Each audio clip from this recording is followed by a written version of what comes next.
अब क्या होता है, जो दूसरा टर्म था हमारा एलओजी, इसका मतलब line of gravity. Line of gravity क्या होती है, एक इमेजिनरी वर्टिकल लाइन होती है जो कि हम कंसिडर करते हैं कि हमारे सेंटर ऑफ ग्रेविटी के परपेंडिकुलर जा रही होगी। ये हमारी, it is a vertical line through the COG when the human body is in a fundamental standing position. The LOG passes through the second sacral vertebrae. ये हमारी COG से पास करती है, लेकिन ये हमारी also passes through the vertex and the point between the feet. हमारी body को बिल्कुल इक्वल टू हाफ में डिवाइड कर देती है ये, मतलब ये एक इमेजिनरी पॉइंट है, एक हाइपोथेटिकल लाइन है। तो एलओजी जो होगी वो हमारे दोनों फीट्स के बीच में आएगी, दोनों शोल्डर के बीच से जाएगी और वर्टेक्स के बीच से जाएगी बिल्कुल। तो अगर हमारा बहुत अच्छा गुड पोस्चर है तो हम ये कंसिडर करते हैं कि एलओजी जो होती है passes through mid cervical and mid lumbar and in front of thoracic vertebrae. The external ear and shoulder are in the same frontal plane and lie lateral to the line. मतलब ear, shoulder और ये ASI, PSI, ये सब जो होंगे ये हमारे laterally लाई करना चाहिए हमारे एलओजी से। अब एलओजी का सिग्निफिकेंस क्या होगा, हम एलओजी के बारे में क्यों पढ़ रहे हैं, तो जितनी छोटी एलओजी होगी, मतलब जितनी छोटी हमारी लाइन ऑफ ग्रेविटी होगी उतनी नीचे हमारे सीओजी होगा, तो हमारा बेटर बैलेंस होगा, बहुत अच्छा बैलेंस होगा। और जितनी ज़्यादा एलओजी होगी, जितनी ज़्यादा बड़ी एलओजी होगी, तो उतना ही ऊपर हमारा सीओजी होगा, तो उसकी वजह से हमारी बॉडी अनस्टेबल होगी। जैसे ये पेंसिल है, इसकी बेस ऑफ सब इसका जो है, मतलब एलओजी बीच से जा रही होगी इसकी, और इसकी जो सीओजी होगी वो ऊपर ऊपर होगी काफ़ी, तो हम इसे छोड़ेंगे तो ये गिर जाएगी, तो बॉडी हमारी फॉल हो जाएगी। तो ये इसका सिग्निफिकेंस होता है, हम इसलिए पढ़ते हैं।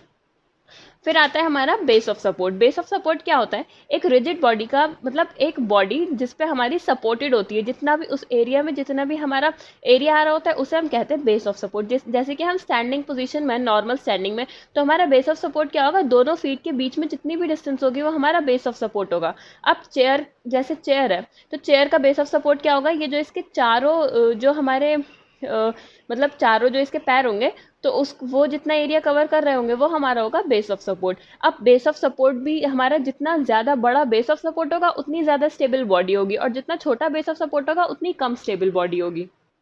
अब जैसे कि कोई भी क्यूब लाइक स्ट्रक्चर लेते हैं, जैसे कि चेयर लिया था हमने पीछे, तो उसका बेस ऑफ सपोर्ट क्या होगा, line joining the legs of the chair, तो वो काफ़ी बड़ा बेस ऑफ सपोर्ट होगा उसका, तो इसलिए हमारी बॉडी बहुत अच्छे से स्टेबल रहेगी। अब हम लाइन पोजीशन देख लें तो हमारा पोस्टीरियर एस्पेक्ट जो होगा होल बॉडी का, वो हमारा बेस ऑफ सपोर्ट फॉर्म करेगा। और अगर हम स्टैंडिंग पोजीशन देंगे तो जितना भी हमारे फीट के आसपास एरिया कवर होगा वो हमारा बेस ऑफ सपोर्ट होगा।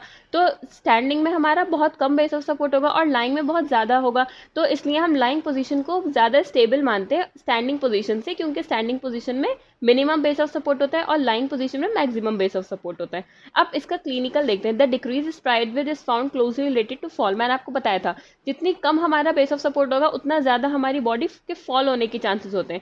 अब अगर पेशेंट का हमारा अनस्टेबल गेट है, गेट का मतलब होता है वॉकिंग पैटर्न, तो अगर हमारा पर्सन सही से चल नहीं पा रहा है तो हम उसका मतलब बेस ऑफ सपोर्ट कम है, तो हम उसके बेस ऑफ सपोर्ट को इंक्रीज करने के लिए उसे कुछ वॉकिंग एड्स की मदद से उसे चलने की कोशिश करवाते हैं, जैसे कि वॉकर, क्रचेज और केन, जिससे हमारा जो होता है मतलब बेटर बैलेंस बनता है उस और ज़्यादा बेस ऑफ सपोर्ट प्रोवाइड होता है इन सब वॉकिंग एड्स की हेल्प से।